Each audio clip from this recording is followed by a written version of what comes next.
Yau za mu yi magana ne kan cervical cancer, abin da Hausa ake kira sankaran bakin mahaifa ko kuma ciwon dajin bakin mahaifa. Cervical cancer kansa ce da take addaban mata a faɗin duniya baki ɗaya. A Najeriya kaɗai dubbannin mata suna rasa rayukansu kowace shekara saboda cervical cancer. Ku yi haƙuri da muryana, mura nake yi. Kawai dai na ga akwai buƙatar na yi muku bidiyon nan ne saboda muhimmancin da yake da shi. Shi yasa na ce sai na yi shi a haka. So da yawa za ku ji ana faɗin cervical cancer ko sankaran bakin mahaifa ko ciwon dajin bakin mahaifa ko ina, musamman a social media a wannan Januwari. Watan Januwari wata ne na faɗakar da mutane kan cutar cervical cancer. So tambaya a nan shine me ake nufi da cervical cancer ko kuma me ake nufi da sankaran bakin mahaifa? To kafin mu yi bayanin abin da suke nufi, ya kamata mu san me ake kira da cervix, wato inda kansan yake faruwa. Mun riga mun san cewa mata suna da mahaifa, wato inda ɗa yake zama lokacin da suka ɗauki ciki. So tsakanin wannan mahaifan inda ɗa yake zama da kuma gaban mace, wato can cikin gaban mace akwai abin da ya haɗa su wanda ake kira bakin mahaifa, da turanci kuma a ce mishi cervix. Shine lokacin haihuwa yake buɗewa. Za ku ga in mutum ya je haihuwa asibiti za a sa hannu a ce ai yana mataki kaza, yana mataki na 4, yana mataki na 6 da dai sauransu.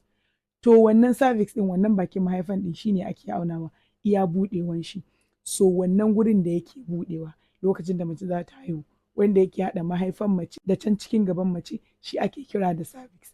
Gashi nan za ku gani a hoto na sa muku. To in aka ce cervical cancer yana faruwa ne in aka samu ƙwayoyin halittar da suke cikin wannan cervix ɗin, wato wannan bakin mahaifan, suka fara girma, suka fara ƙara yawa fiye da ƙima, fiye da yadda jiki zai iya sarrafawa.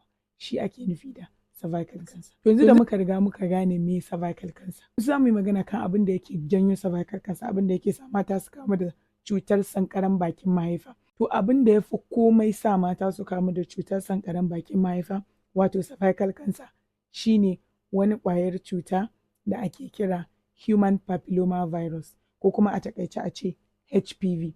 Shi wannan ƙwayar cutan ana ɗaukan shi ne ta hanyar saduwar aure. To amma bayan shi akwai wasu abubuwa da za su iya ƙara ma mata yiwuwar kamuwa da cervical cancer. Abu na farko shine fara mu'amalar aure da wuri. Idan aka samu mace ta fara mu'amalar aure da ƙananun shekaru, hakan zai iya ƙara mata yiwuwar kamuwa da cutar sankaran bakin mahaifa. Abu na biyu shine samun mutanen da ake mu'amalar auren da su da yawa, ya zama cewa ba mutum ɗaya bane, wannan abi wannan abi wannan, shi ma zai ƙara ma mace yiwuwar kamuwa da cutar sankaran bakin mahaifa. To kun ga mun ce fara mu'amalar aure da wuri, da kuma idan aka sa mace tana da mutane take mu'amalar da su da yawa. Hakan yana nuna mana cewa maza ma suna iya ɗaukan wannan ƙwayar cutar. So abin da nake so mu fahimta a wannan gaɓar shine maza na ɗaukar wannan ƙwayar cutar su sama mata. So bari mu ci gaba da bayanin mu. So abu na gaba da zai iya ƙara ma mata yiwuwar kamuwa da wannan cutar ta sankaran bakin mahaifa shine rashin zuwa a yi gwaji. Abu na gaba kuma rashin yin rigakafi. Abu na gaba kuma da zai ƙara ma mata yiwuwar kamuwa da cutar sankaran bakin mahaifa shine ƙarancin garkuwar jiki. Idan aka samu garkuwar jikin mutum, wato abubuwan da suke faɗa da cututtuka a jikin mutum sun yi ƙasa, shi ma zai iya ƙara ma mace yiwuwar kamuwa da wannan cutar na cervical cancer, ko kuma mu ce sankaran bakin mahaifa, ko kuma mu ce ciwon dajin bakin mahaifa, duk wanda kuka ɗauka. Yanzu za mu yi magana kan wani abu mai muhimmanci wanda ya kamata mu sani ko mu riƙe a ƙwaƙwalenmu. Shi wannan cuta na sankaran bakin mahaifa yana ɗaya daga cikin cututtukan da ba sa nuna alama sai ciwon ya tsananta. Wato zai kama ki zauna da shi ya daɗe a jikinki, yana girma, yana ƙara ƙarfi, ba za ki sani ba, za ki samu alama ba sai lokacin da ya kai wani babban mataki, lokacin da ya tsanani. Bi ma'ana ko da za ki fara ganin wani alama da zai nuna miki cewa kin kamu da wannan cutar, to cutar ta kai babban mataki. To kun ga kenan ciwo ne mai matuƙar haɗari, tunda za ka zo ka zauna da ciwo baka ma san kana da shi ba, akwai ɗaga hankali, ko da za ka san kana da shi ya riga ya kai wani babban mataki. So yanzu za mu yi magana kan alamomin da cutar cervical cancer ko kuma cutar sankaran bakin mahaifa za ta iya nunawa idan aka samu ta kai babban mataki. Alama na farko shine samun zubar jini ba lokacin al'ada ba. Haka kawai ki samu jini yana zo miki kuma ba lokacin al'adan ki bane, kin yi al'adan kin gama, kafin wani al'ada ya zo kawai sai ki samu jini yana miki wasa, yana zuwa. Abu na biyu shine jini ya dinga zo miki bayan mu'amalar aure. Shi ma alama ne da yake iya nuna akwai yiwuwar cutar sankaran bakin mahaifa ta kama ki. Abu na uku shine jin zafi ko kuma in ce jin ciwo yayin mu'amalar aure. Abu na gaba ciwon mara, ana zaune kalau haka kawai maran ki ya dinga ciwo. Abu na gaba ciwon baya, haka ɗaya bayan ki ya dinga ciwo ba dalili. Abu na gaba kuma fitar ruwa masu wari daga gaba. shi ma alama ne da zai iya nuna cewa akwai yiwuwar cutar sankaran bakin mahaifa ta kama ki. So ga wani abu mai muhimmanci da nake so mu sani ko mu rage a mu. Kun ga na lissafa mana alamomin da mace za ta iya samu lokacin da cutar sankaran bakin mahaifa ya kama ta. Even though na gaya muku cewa alamomin ba su nunawa sai cutar ta yi tsanani ta kai wani mataki. To amma dan kin ga ɗaya daga cikin waɗannan alamomin ba lallai ba ne yana nufin kin kamu da cutar cervical cancer ko kuma in ce kin kamu da cutar sankaran bakin mahaifa. Akwai cututtuka da dama da suke da alamomi masu kamanceceniya da juna. Sai dai idan ana so a bambanta a tabbatar da wannan ne ko ba shi ba ne sai a je asibiti a duba. Saboda kin samu ɗaya ko biyu daga cikin waɗannan alamomi ba shi yake nufin tabbas cutar sankaran bakin mahaifa ne ya kama ki ba. An saboda baki da wani alama kwata-kwata ba shi yake nufin baki da cutar sankaran bakin mahaifa ba. Abin da yake da muhimmanci abin da zaki wanda zai kawo miki natsuwa da kwanciyar hankali ya sa ki gane abin da ke faruwa da ke ki je asibiti. Idan kina da wasu alamomi da kike shakku kai kike da kokwanto sai ki je asibiti ki faɗi alamominki sai a bincike a gani me ya janyo miki waɗannan alamomi. Ya yiwu ba cutar sankaran bakin mahaifa ba ne, ya yiwu cutar sankaran bakin mahaifa ne. Kun gane? Amma zuwa asibitin da zaki shi zai tabbatar miki da menene yake damunki. Kamar yadda na gaya muku cutar sankaran bakin mahaifa ko in ce cervical cancer in ya kama mace baya saurin nuna alama. Ko da zaki ga alama harka ta ta'azzara ta kai wani mataki. To abu na gaba da nake so mu yi magana kai wanda yake da muhimmanci ko kuma in ce ma shine abin da gaba ɗaya fi muhimmanci a cikin duk wannan bayanin da muke shine. Na farko ku sani cewa ita wannan cutar ta sankaran bakin mahaifa mata za su iya kare kansu daga kamuwa da shi. Na biyu idan kika fara samun alama ki je da wuri-wuri. Idan aka kama cutar da wuri ko da a ce ɓarna ta faru in aka kama da wuri-wuri za a iya magance ta, za a iya taimaka miki. Amma idan kika samu alamomi kawai kika zauna baki je ko ina ba ko da abu zai ci harka ta lalace a je asibiti akwai yiwuwar za ta kai matakin da ba abin da za a iya yi miki sai dai kawai a ci gaba da kula da ke ga abin da Allah zai yi da ki. Saboda akwai matakin da wannan cutar za ta iya kai da ba magani da za a ba mutum da zai iya warkar mishi da ita ta riga ta rarrabu zuwa gurare daban-daban. So shi yasa zuwa asibiti yake da muhimmanci. To yanzu za mu yi magana kan abubuwan da mata za su yi waɗanda za su taimaka su kare su daga kamuwa da cutar sankaran bakin mahaifa. Abu na farko shine yin rigakafi. Akwai rigakafin da ake ma yara mata da yara maza waɗanda suke taimakawa su taƙaita ma mata kamuwa da cutar sankaran bakin mahaifa. Da yawa za su ce to ai mata yake kamawa me yasa na ce har da maza a je a musu rigakafi. Idan za ku iya tunawa a baya na muku bayani cewa maza ma suna ɗaukar wannan ƙwayar cutar su sama matansu. Sa'annan kuma su ma maza akwai kalan cututtukan da wannan ƙwayar cutar ke iya sa musu a nasu jiki. So kun ga idan aka musu rigakafi za a hana su kamuwa da wannan cutar balle ma har su ɗauka su sama matansu sa'annan kuma za a kare su daga kamuwa da waɗancan cututtukan da wannan cutar za ta iya sa su kamu da shi. Ina fata kun gane. So kun ga yana da muhimmanci su ma maza a yi musu. So yana da matuƙar muhimmanci idan kina da yarinya ko yaro shekara 9 zuwa 14 ku je ku kai su a musu rigakafi.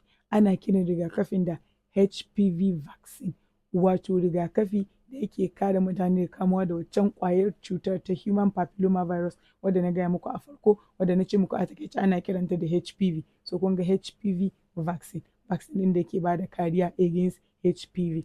So yana da matuƙar muhimmanci ku yi ƙoƙari ku kai yaran ku a muku. Vaccine ɗin yana nan available a Nigeria free ne.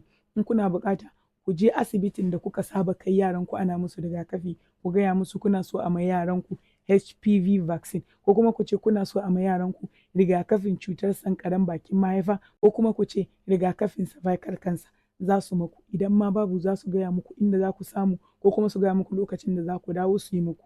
To abu na biyu da mata za su iya domin su kare kansu da kamuwa da wannan cutar ta sankaran bakin mahaifa shine yawan zuwa asibiti gwaji. Akwai wani gwaji da ake ma mata wanda za a duba waɗannan ƙwayoyin halitta da suke a bakin mahaifansu a gani lafiya ƙalau suke ko sun fara canjawa. Na gaya muku idan cutar sankaran bakin mahaifa za ta kama mace waɗannan ƙwayoyin halitta da suke a bakin mahaifan nata wato a cervix za su fara caccanjawa. So wannan gwajin da zaki je a miki asibiti za a duba su ne a gani shi lafiyan su ƙalau ko sun fara canjawa. Da sun fara canjawa wannan gwajin zai nuna. A lokacin da suka fara caccanjawa nan ba wani alama da zaki samu already na gaya muku ba ta saurin nuna alama sai ta kai wani babban mataki. So ko da za a yi miki gwaji a ga sun fara canja ba alaman da za ki samu. In aka kama wannan cutar lokacin da aka yi gwaji aka ga sun fara canjawa za a fi sauƙin warkar miki da shi. Amma in aka bari aka fara samun alama warkar da shi zai yi wahala, zai ci kuɗi kuma za a wahala. So kun ga kama shi da wuri kafin a fara samun alama ya fi sauƙi gare ki kan a ce sai ke fara ganin alama. Shi yasa yake da muhimmanci a dinga zuwa ana yin wannan gwajin akai-akai. Shi wannan gwajin ba wani zafi ne da shi ba. Asibiti za ki je in kina so ki gaya musu ga ki kin zo kina so a yi miki gwajin cutar sankaran bakin mahaifa, ko kuma ki ce ga ki kin zo kina so a yi miki pap test, ga shi na a screen na rubuta muku pap test, ko kuma a ce pap smear, duk wanda kuka faɗa. Sai ki je asibiti ki ce ga ki kin zo kina so a miki, za a duba a yi miki a gani shin ƙwayoyin halittar da suke a bakin mahaifanki lafiya ƙalau suke ko kuma akwai abin da yake damun su sun fara canja. In sun fara canja nan da nan a yi maganin matsala, in kuma lafiyar su ƙalau shikenan walillahi alhamdu. Sannan ana ba da shawara duk macen da ta kai shekara 21 zuwa sama ta dinga zuwa ana mata wannan gwajin at least duk bayan shekara 3. Abin da nake so mu gane, ko da an ma mace vaccine, ko da ta je an mata rigakafi, yana da kyau ta dinga zuwa ana dubawa, saboda shi wannan vaccine ɗin yana ba da kariya ne ma mafi yawancin ire-iren wannan human papilloma virus ɗin, ya hana su sa mace ta kamu da cervical cancer. Amma akwai wasu kaɗan daga ciki waɗanda ba da kariya masu, ba iya kare mace da su. So kun ga in aka samu wanda ta haɗu da shi ɗaya ne daga cikin waɗanda vaccine ɗin bai yi covering ba, kun ga akwai yiwuwar za ta iya samun wannan cutar. So saboda a guje ma wannan kaɗan ɗin da za su iya sa ta kamu da shi, bayan wancan vaccine ya ba ta kariya da mafi yawancinsu, wannan kaɗan ɗin saboda kun ga ai baka san da wanne mace za ta haɗu da su ba, da wanne kalan ƙwayan cutar ne mace za ta haɗu da su ba. So saboda a guje ma su ma waɗancan ɗin sai ki dinga zuwa ana miki gwaji akai-akai ana gani lafiya kike ko ba lafiya kike. So ga tambaya, duk wacce ta san ta taɓa yin irin wannan gwajin ta gaya mana a comment section. Sa'annan kuma bayan wannan kalan gwajin akwai wani kalan gwaji da ake yi wanda ake kira HPV test. Wato za a maka gwaji ne a gani in kana da wannan ƙwayar cuta a tattare da kai. So kun ga waɗannan abubuwan da na lissafa guda 3, da zuwa a yi rigakafi, da zuwa a yi gwajin ƙwayoyin halittar da suke a bakin mahaifa wato pap test, da zuwa a yi HPV test, suna ba da taimako sosai gurin kare mata daga kamuwa da cutar sankaran bakin mahaifa. So yana da matuƙar muhimmanci ku yi ƙoƙari ku je ku yi waɗannan abubuwan. Sa'annan kuma kun san an ce rayuwa ba mutuwa ake gudu ba, wahala ake gudu. Kowa ya san cewa cutar kansa cuta ce mai wahalar magani, cuta ce mai jijjiga mutum, cuta ce take buƙatar kuɗaɗe sosai da kulawa sosai wanda ba kowa ne zai iya affording ba. So kun ga gwamma ka je a yi maka abubuwan da za su baka kariya da ka jira har cutar ta kama ka zo kana ta faman wahala. Shi yasa yake da muhimmanci nake ƙara jan hankali ku yi ƙoƙari ku je a muku waɗannan abubuwan da za su baku kariya daga wannan cutar ta sankaran bakin mahaifa. So a taƙaice a gurguje ga muhimman abubuwan da muka faɗa a cikin wannan bidiyon. Farko mun ce ita wannan cutar abin da yake sa ta human papilloma virus. Na biyu muka ce akwai abubuwan da za su iya ƙara mace yiwuwar kamuwa da ita. Aka ce akwai saurin fara mu'amalar aure, akwai yin mu'amalar aure da mutane daban-daban, akwai rashin yin rigakafi, akwai rashin yin gwaji, akwai ƙarancin garkuwar jiki. Sa'annan muka ce ita cutar ba ta nuna alama da wuri sai ta kai babban mataki. In ta kai babban mataki daga cikin alamun za a samu sun haɗa da ganin jini ba lokacin al'ada ba, ganin jini bayan saduwa, jin zafi ko jin ciwo lokacin saduwa, ciwon mara aka kawai, ciwon baya haka kawai, da fitar ruwa masu wari daga gaba. Sai muka ce duk da haka akwai abubuwan da mata za su iya da za su kare kansu kamuwa da ita wannan cutar ta sankaran bakin mahaifa.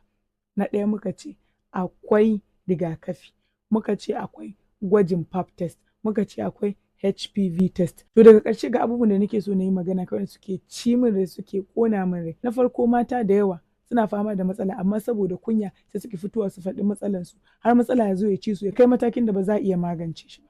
Kina na gare ku dubi Allah in kika ji matsala a jikinki ba maganar kunya, gwanda ka ji kunya da ka zo ka ta wahala a rayuwa. Ki cire kunya ki aje gefe, in kika ji wani abu da ba daidai ba a jikinki ki je a duba ki. Ki je a duba ki, gwanda a duba ki a ce ba komai bane ki samu kwanciyar hankali. Da ya zama cewa matsala ne kuma kika zo kika ta zama da shi haka, ko da za a gano ya kai matakin da ba za a iya magance shi ba. Ku aje kunya gefe, in aka zo harkar lafiya ba kunya, ku je ku nema ma kanku magani. Abu na biyu shine mutane da yawa suna cewa wai shi wannan HPV vaccine wato shi wannan rigakafin na cutar sankaran bakin mahaifa wai yana hana mata haihuwa, saboda an yi shi ne don a hana mata su haihu shi yasa su ba za su yi shi ba. Tun yaushe ake ana faɗin cewa rigakafin hana mata haihuwa yake, in aka yi ma mutum shi ba zai haihu ba. Kuma muna gani shekaru da suka wuce da yawa ana rigakafi, ana ma mata waɗanda aka ma sun yi auren kuma yawancinsu duk sun haihu. Ni dai shawaran da zan ba mu shi ne, in aka ce ga abu an kawo wanda zai iya taimakawa ya ceci rayuwanka, ya kare ka daga shiga wani garari, ka yi ƙoƙari ka je ka samo abin nan ka ma kanka ko ka ma yaranka don ku kare kanku daga shiga garari. Cutar kansa dai ba ƙaramin abu ba ne, abu ne da kowa ya san in ya kama mutum irin wahalan da yake shiga, wahalar kuɗi, wahalar kula da shi da dai sauransu. So kun ga in aka zo aka ce yau ga abin da zai kare ka daga kamuwa da wannan matsala, aka kamata a ce da gudu ka je ka kai kanka domin ka kare kanka daga shiga waccan babban matsalar da ke shirin tunkaro ka.